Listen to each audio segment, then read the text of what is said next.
रानी रतन जानी तरसाई अंगूरी के अंगूठी संग नथनी की नाई दुमुका से आदर काके दुमुका से आदर काके झुमका झपकदार मांगवा दिए राजा जी दुमुका से आदर काके झुमका झपकदार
साच बतावा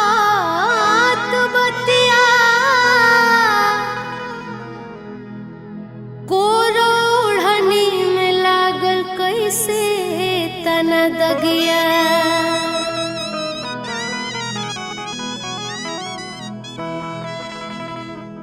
जाने छुपाना हक बताना कहाँ से आना करूँ वहाँ दिखाना सुतल कौना के बागी हो ननदो ननदो लगो कैसे मोहनिया में दागी हो ननदो ननदो लगो कैसे मोहनिया में दागी हो जाने छुपाना हक बताना कहाँ से आना करूँ वहाँ दिखाना सुतल कौना के बागी हो ननदो ननदो लगो कैसे मोहनिया में दागी हो ननदो ननदो लगो कैसे मोहनिया में दागी हो ननदो ननदो लगो कैसे मोहनिया में दागी हो ननदो ननदो लगो कैसे मोहनिया में दागी हो 1 2 3 साढ़े 3 ओढ़नी में दगिया हो रामा कैसे लागल दगिया नौनदी से पूछे ले भौजिया तेरा कैसे लागल दगिया हो ननदी से पूछली भौजिया ए रामा कैसे लागल दगिया नौनदी से पूछे ले भौजिया कैसे लागल दगिया हो ननदी से पूछली भौजिया ए रामा कैसे लागल दगिया नौनदी से पूछे ले भौजिया कैसे लागल दगिया 1 2 3 साढ़े 3 लगता कि गइल रहलू तू तो बधरिया हो कुत्ता पधारिया हो कुत्ता पधारिया हो के करा के धइलू ए ननदो भर कवरिया हो भरिया कवारिया हो भरिया कवारिया हो भर कवरिया ए ननदो भर कवरिया हो भर कवरिया 1 2 3 साढ़े 3 के कर जगवा लूहा भागिया ए रामा कैसे लागल दगिया के कर जगवा लूहा भागिया तेरा कैसे लागल दगिया हो ननदी से पूछली भौजिया ए रामा कैसे लागल दगिया ननदी से पूछली भौजिया कैसे लागल दगिया हो ननदी से पूछली भौजिया ए रामा कैसे लागल दगिया ननदी से पूछली भौजिया कैसे लागल दगिया 1 2 3 साढ़े 3 साफ साफ हम के झातु बाई बतिया हो साफ साफ हम के झात बाई बतिया हो करे में कटनिया लो ताइलो खातिया हो करे में कटनिया लो डबलू तो खातिया हो लुटाइल थतिया ए ननदो लुटाइल थतिया हो लुटाइल थतिया 1 2 3 साढ़े 3 गइल रहल